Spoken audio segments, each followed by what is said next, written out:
We left off last week with every Decepticon in the toy box descending upon the Autobots, who were still trapped on the ridiculous but accurately named planet of Goo.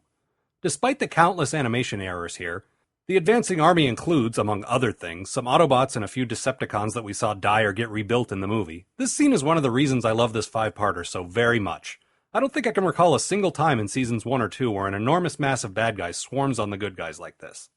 Of course, nothing comes of it. I mean, last week's gruesome sweeps death notwithstanding, the show still really can't kill anyone off. But the hint of mass carnage is still pretty damn cool, even if they can't follow through with it. And so, the Quintesson-backed army is halted just shy of wiping out their enemies by their own leader. Galvatron is understandably pissed about his guys doing stuff like this without him. It'd be like finding out your dad went to Disneyland without you. But he seriously couldn't just let them wipe out the dozen or so Autobots before going nuts on them? Oh, right. We're back on TV. I just said that. Never mind. So the Decepticons return to the corkscrew ship, giving the Autobots a few moments to breathe. They eventually work out that Goo is run by the Junkions, which makes a certain kind of sense. Rodimus calls for help and provides yet another example of why I kinda like him. Redgar, we need personalized service with friendly, convenient payment terms. Let's all be there.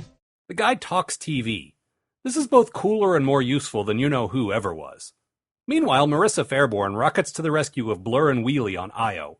Blur makes it out of the swarm of winged monsters, all right, but Wheelie's still in trouble. And the robots teach the human to be more human, as he refuses to leave without his friend.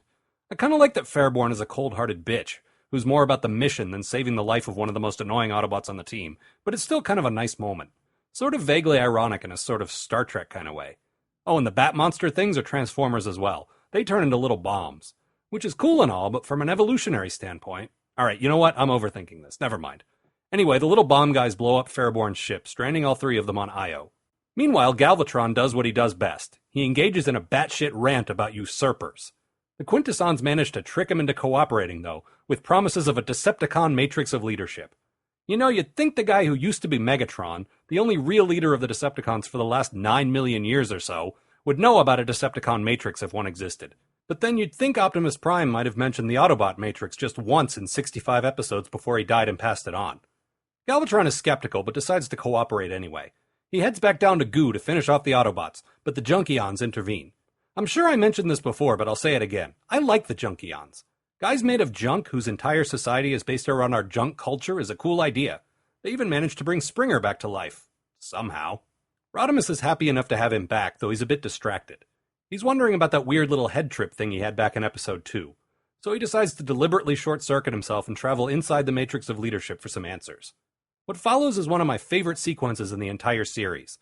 The complete backstory of the Transformer race is laid out for us. They were created by the Quintessons as lifeless products to be sold. The Autobots were designated consumer goods, so probably maids and sex bots, I'm guessing, and the Decepticons were sold as military hardware. Eventually they developed sentience and rebelled against their creators. This is a plot we've seen before, but now the Terminators or the computers that make up the Matrix or whatever are the good guys instead of the bad guys.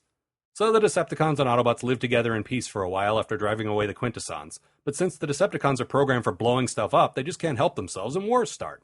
And continue. And that basically brings us to the present.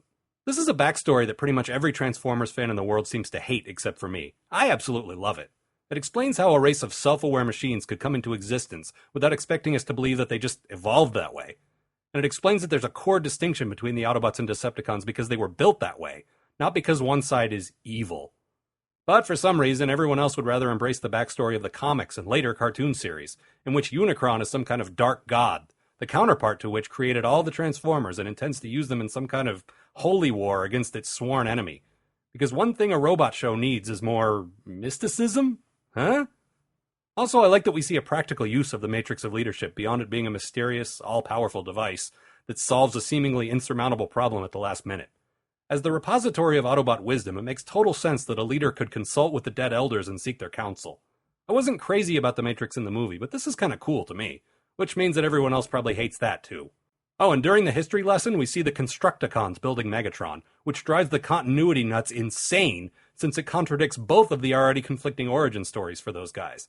And so I kind of approve of that as well, on those grounds alone. And so, with a renewed sense of purpose, Rodimus now understands that the Quintessons mean to reclaim Cybertron from their ungrateful children, and rallies the forces to return home for the inevitable assault. And it turns out that he's right.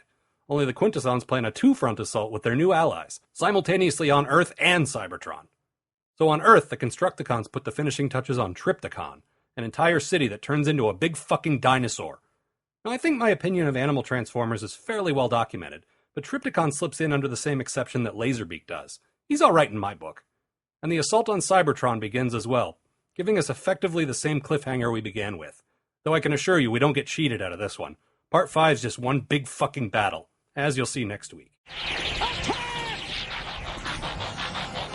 Attack!